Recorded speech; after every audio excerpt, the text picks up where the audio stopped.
So now let's turn our attention to a very, very important tactic, which is known as the windmill. For those of you who are unfamiliar with the windmill, I think you'll understand why it's called this as soon as you see a couple of examples. But for now, let's define a windmill as a type of tactic where a combination of discovered and regular checks, almost always, but not necessarily, by a rook and a bishop can have devastating consequences. So basically, in this particular example here, we have the black king is in a lot of trouble. I mean, if it was black to play, the roles would be reversed, right? And white would get checkmated after the move bishop to f1, right? Because of the x-ray on the king on h1 from the black queen. However, fortunately for white, it is white to play, and he has to move rook takes g7 check. And now the black king can only go to h8. And in this situation, this is very, very powerful, this combination of the bishop and rook, because the rook can move along either file or rank, and so deliver a very powerful discovered check depending on where exactly it goes. In fact, here white has many ways of winning. The most convincing of them is rook takes f7 check, which will force the king to return to g8. And now rook g7 check, once again setting up the original position. King goes to h8. And it's very important that white took an extra tempo to remove this f7 pawn, and now does not go hunting the pawn on a7. Not that this wouldn't be quite a convincing way to continue as well, but there is better. The best move in the position is rook to g5 check. Now, a move like rook to g6 would also be devastating because the king now has no escape square, and so there is no way to avoid huge, tremendous material loss. Basically, rook f6 or queen f6 are the only options. And now after the simple bishop takes rook check, queen takes bishop, rook takes queen, the dust has settled and white is up a queen and a rook. Nevertheless, the reason why the move in the position after black's king goes to h8, nevertheless, the move rook to g5 is even more powerful because the effect of this move is that there is no coverage from the queen on h4 over the f6 square. That leaves only one move for black, rook to f6, and now after bishop takes f6, it is checkmate. Now there's a couple of things that I want to warn you guys about when it comes to the windmill. So the first thing that you need to watch out for is, well, we said earlier that this pawn on f7, it's important to capture it. So why is that? Well, were you to play the move rook to g5 check immediately, this would be a very, very painful mistake, as the pawn here can now push to f6 and there is no mate.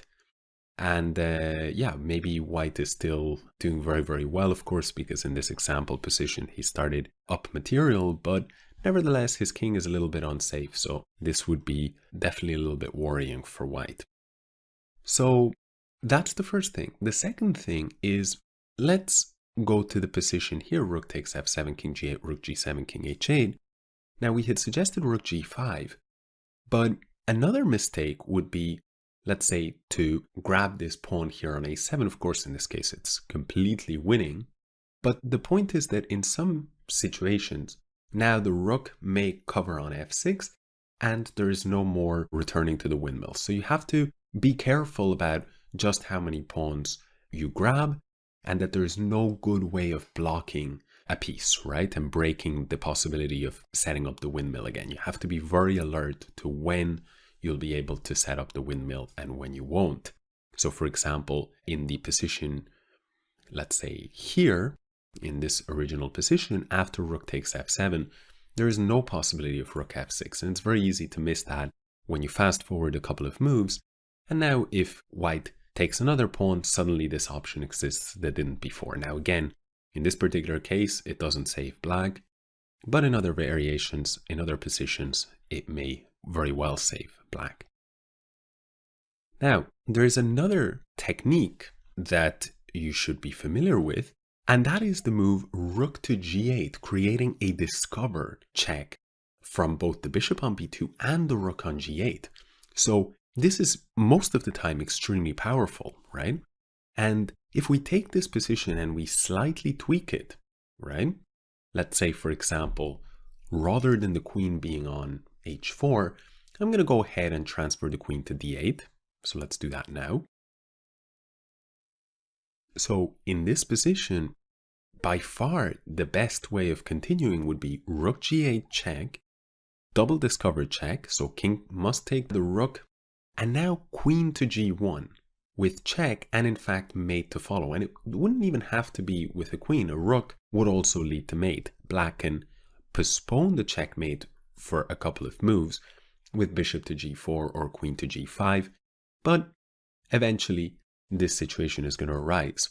And that is a very important tactical idea to keep in mind, but you should be very careful about when exactly you seek out this idea, because if we now return to the original position, so the queen, remember we switched the queen's position from h4 to d8. So let's drop the queen back on h4 and see what happens then. So here we are again, and now white goes rook g8, king takes rook, queen goes to g1, delivering the check, but now black has the response bishop to g4, blocking the check. And not only is the bishop defended, but it gets worse. It is a discovered check. Black has a discovered check of his own. So be very, very careful after you set up a windmill. Be very careful that you don't make one of these very typical mistakes that we've just outlined in the continuation. So let's now check out a couple more examples of the windmill, and we're going to take a look at an example that involves pieces other than a rook and a bishop. So let's go to those positions. So here we are in a game between Carlos Torre and Emanuel Lasker, who's a longtime world champion. In this game, Torre definitely got the better of Mr. Lasker, because here Torre noticed a couple of things. At first sight, it seems that Torre is in trouble because it's same number of pieces each side. This bishop is attacked, and guess what? There is a queen on b5, x-raying the undefended white queen on h5. However, and the problem for black is that his queen is undefended too, and white now plays the fantastic move bishop to f6. This attacks the queen, and both queens are now hanging. Of course, it's black to move, so black has the option of taking the queen, which is the only thing he could do. But white has sacrificed the full queen just to set up the windmill. Rook takes g7 check, king goes to h8, rook takes f7 check. Right now, white could go rook g5 check and just collect the queen, and then he would have maybe won a pawn. Although, without sort of getting into the details, I should say that if rook g5 check, king goes to h7. If rook takes queen, king can go to g6. And from g6, he's targeting both the bishop and the rook, right? So it's not so clear that would suit white. But anyway, he doesn't need to do any of that. Rook takes f7 with a discovered check, and the king cannot escape this sort of cage, right? So king must go to g8. White renews that setup, rook g7 check, king goes to h8, and now, once again, still rook g5 is an option, but very, very important. The rook, in this most common of windmill, you can go file, you can go rank, and you can even go either to h7 or to g8. So file and rank here marked in green, the G file or the 7th rank, but you can also go to G8 and to H7, which are special squares in the sense that those would produce not a discovered check, but a double discovered check. And as we saw in the earlier example, that can have its unique benefits. So white here instead plays rook takes bishop. He's still down a queen, but the king remains trapped. King G8, rook G7 check, king goes to H8. And here Torre had sort of had his fill. Quite amusing, by the way, for those of you who share my perhaps dubious sense of humor, but I just noticed that, of course, Carlos Torre, a famous player, but the word Torre itself means tower, which of course is in Spanish. The Spanish players will know that we refer to the rook as a torre. So here, of course, Carlos Torre very much living up to his name. So anyway, jokes aside, white now has had his fill, but he could have been a little bit more selfish. He could have taken the pawn on a7 with check again, king goes to g8, and now set the same system up, having nabbed an extra pawn on a7. But he decided that that was unnecessary, so going back to the original position, he played rook g5 check, king went to h7, and now he took the queen. So the dust hasn't just settled quite yet, but the material is right now at 2-pawn and a bishop extra for white. So really we see that devastation caused by the windmill. White started by sacrificing a full queen, and not only did he recover the queen, but he got a bishop and 2 pawns to boot. Now black goes king to g6.